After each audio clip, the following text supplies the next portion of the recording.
Morning and welcome back, Trinidad and Tobago. We are live on CTV and Talk City 91.1 FM, streaming live on ctvtt.com. Well, guess what? It's time for our Tobago segment. This morning we'll be talking about the 10th medical mission to Trinidad and Tobago that is soon approaching. And joining us from our Tobago studio, we have Stephen J.H. Isaac, President of the Trinbago Progressive Association of the USA Incorporated. Good morning and welcome.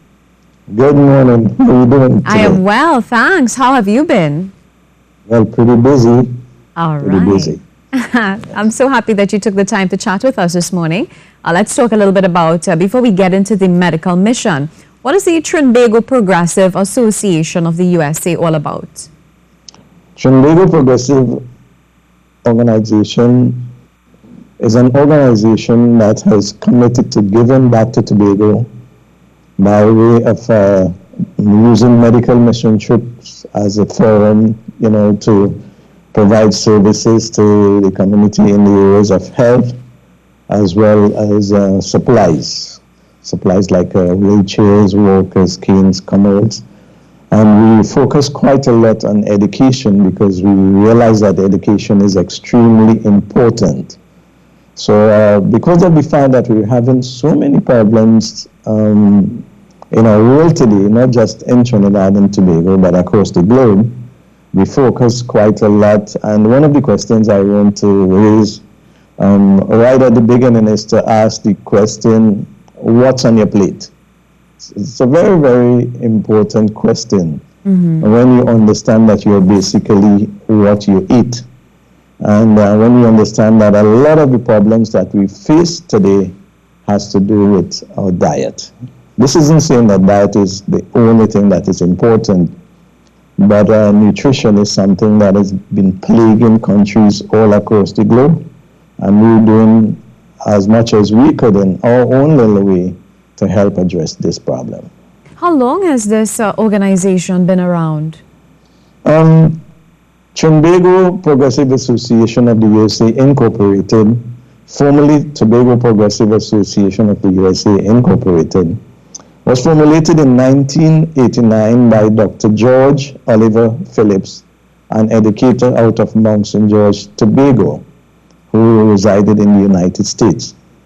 So a few men got together and decided that they're out there doing pretty good, and it would be nice to start giving something back to Tobago. So we started with just sending like a few barrels and just giving back in that way. And by 1990, the organization attained the status of a not-for-profit organization, 501c status, 501c3. And since then, the organization has increased its ability to assist Trinidad and Tobago by facilitating 9 medical mission trips where a lot of stuff has been brought in. Doctors and other healthcare professionals have actually come in and provided services to the islands of Trinidad and Tobago. All right, you all would have had a significant impact, that organization would have had significant impact on the health sector of Trinidad and Tobago. You all would provide things like free health screenings, information on dental care and cholesterol and that sort of thing, correct? That's correct. And I also understand that you all would have been part of the donation drive for several medical facilities, including the Scarborough General Hospital. You all would have been able to provide close to $1 million worth of supplies and equipment. Is that correct? That's correct. I know back a couple of years ago, actually, we provided a dialysis machine. And I know that was extremely helpful because at the time that was done, it wasn't necessary for people to go to Trinidad to get treatment. So that in itself was, something very, very significant. And I know that the organization feels very happy that we were able to achieve even that feat.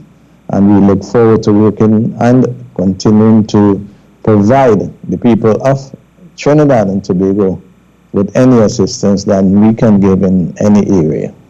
Have you also been involved in distributing things like wheelchairs and walkers? Oh, yes. Hospital beds, Hoyer lifts, wheelchairs, walkers, canes, commodes, crutches, collapsible canes, and just about school supplies. I mean, just about anything you could think about, we've actually provided over the years. And if you were to talk a little bit about the cultural and social programs being provided by the organization, what would be some of those? Well, in New York, we would have, being a non-profit organization, we do not have funding.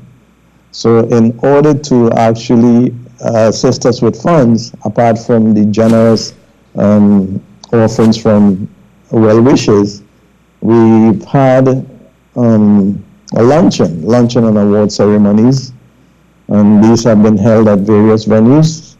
As a matter of fact, as recent as the 6th of May, we had our 24th luncheon and award ceremony in Brooklyn, New York at Glen Terrace. And that's a luncheon where we give awards to at least 5 or 6 people from different communities who would have contributed to the population in whatever area they might serve. We also have a gospel brunch as well as concerts. Our gospel brunch, we had our last gospel brunch on last September. That was our 11th annual Eat Till Your Belly Bust gospel brunch. Live entertainment and the Eat Till Your Belly Bust. That sounds very interesting. But it's just a way of saying that we provide a lot to the community on that particular day by way of live entertainment and foods representing the Caribbean, the general Caribbean, and the United States. So it's from that standpoint that we look at the idea of Eat Till Your Belly Bust. It just basically means that we have food that is available to everybody who shows up, also as a means of giving back to the community. So these are what we use, as well as concerts from time to time in order to help provide us with the necessary funds to do our medical mission trips, which are very, very expensive to do. But it's not a problem because of the fact that we have that satisfaction that we're giving back to our country. I mean, this is good, and we just continue doing whatever we could as long as the people continue to appreciate what we're doing and assist us in, getting the job done. But how do you raise funds, and how can we help? Well, donations can be given to the organizations, financial donations. There are folks in Tobago, actually businesses, that assist us by providing, and any given the health fairs we're having, we would need to have food, we would need to have water in particular, and juices, healthy juices at that. So anyone who has, these things and would like to assist, we usually appreciate it. We need tables at times at some of the health fairs, chairs for purposes of carrying out the health chairs. So at times there are individuals or groups who would assist us in those areas. And the idea of people providing fruits, the team, a lot of the members of the team are not Tobagonians. We have people represented from different countries.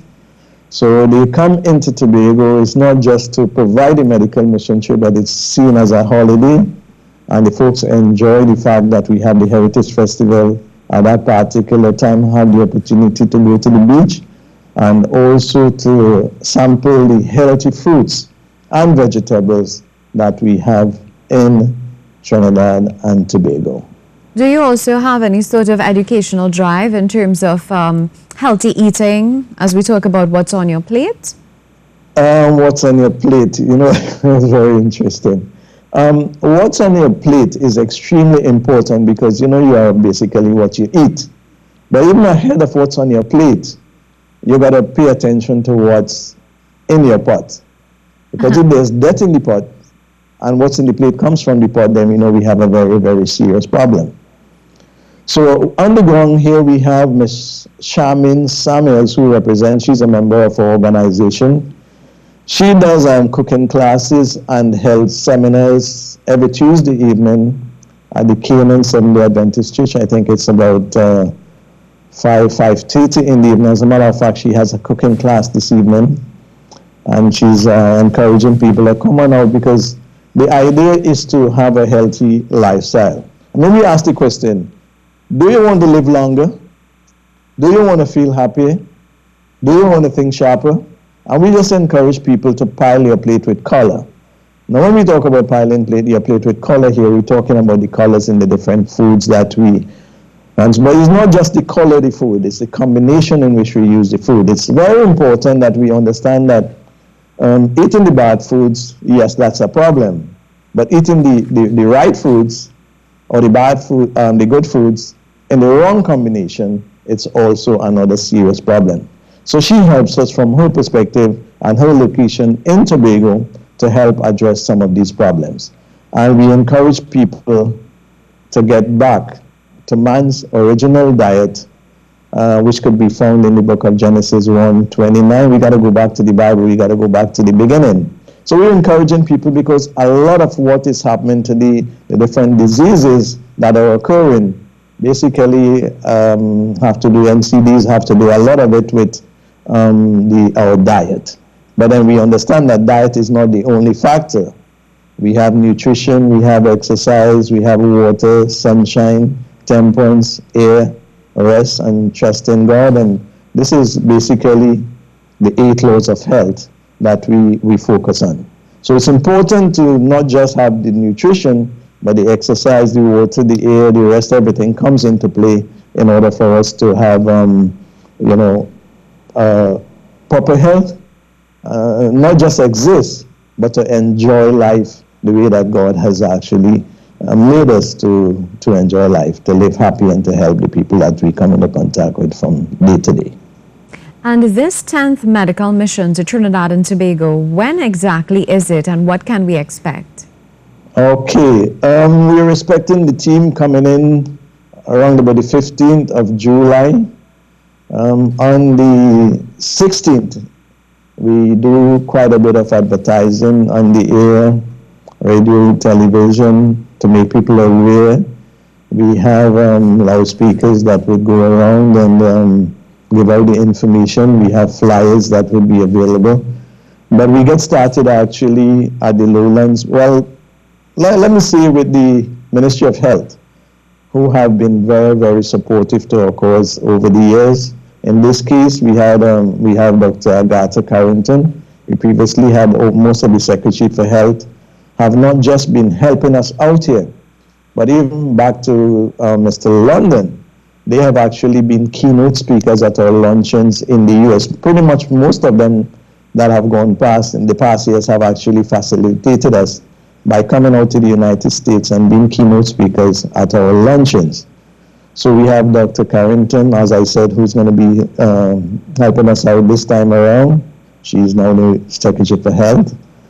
And we have like a welcome reception scheduled for the 16th, which is the Monday evening. And then we get started on the road on the 17th and the 18th at the Gulf City Mall, Lowlands. So we get started at 9 o'clock in the morning. We go until 3 in the evening. And as you previously mentioned, we have services where we do screening, and we have lectures at the site. We have counseling. We have a lot of services that can be provided to the community, and it's free. So I know I had the question asked, how much do we have to pay if we should attend? What do we have to do? All you have to do is just to show up, and you will be provided the services. So we have the 17th and 18th at the Lowlands Mall. On the 19th and 20th, we are at the Glamorgan Community Center. And we have on the 21st, we have our big health forum at the Canaan Seventh-day Adventist Church, where we're going to be having a lot of presenters on different topics. After lunch, we'll be having a panel discussion, and the general public will have the opportunity to ask questions. We're supposed to be doing an island tour on the 22nd, On the 23rd, we'll be back at Canaan. We're going to be having our health fair. On the 24th and 25th, we're at Moriah, at the Moriah Community Center. Again, those will be health fairs for the general community. On the 26th, we're supposed to have our Women's Health Initiative. This should be at the Good News Seventh-day Adventist Church in Scarborough. And we have a team from the Medgar Evers College. We have some professors from Tobago and from other areas who are going to be facilitating that program. And the final program is a youth program that would also be held at the Canaan Seventh-day Adventist Church on the 28th of July. And we should have a concert to round things off and also a farewell function. So that's pretty much the size of the program. That's pretty much what we have to offer. It's just for the public to come on out, support us, and in the process, get the benefits of the health information and other information that we have so your lives can be enhanced. Thank you so much. Is there a number to call for further information? Okay, you can call me at 284-1872, 284-1872. That's my local cell. You can also call me at 917-528-8141. That's 917-528-8141. That's for those of you who want to get me on WhatsApp. You can use that number. But if you want to call me directly, my number is 284-1872, and you can get the relevant information. Thank you so much. I think you have information also that folks might be able to call in on some of your programs, and that will supply you with other relevant information so that you can get Radio Tamron also has information. Tobago Channel 5 should be having information, TV6. So these are areas that folks who are interested in coming can get the relevant information. Wonderful. Such a pleasure chatting with you, Mr. Stephen J.H. Isaac. Thank you so much for all that you're doing, providing all this medical, not just medical, but social and cultural and everything in one, all these facilities. Thank you so much. All right, so up next, we have our travel weather forecast.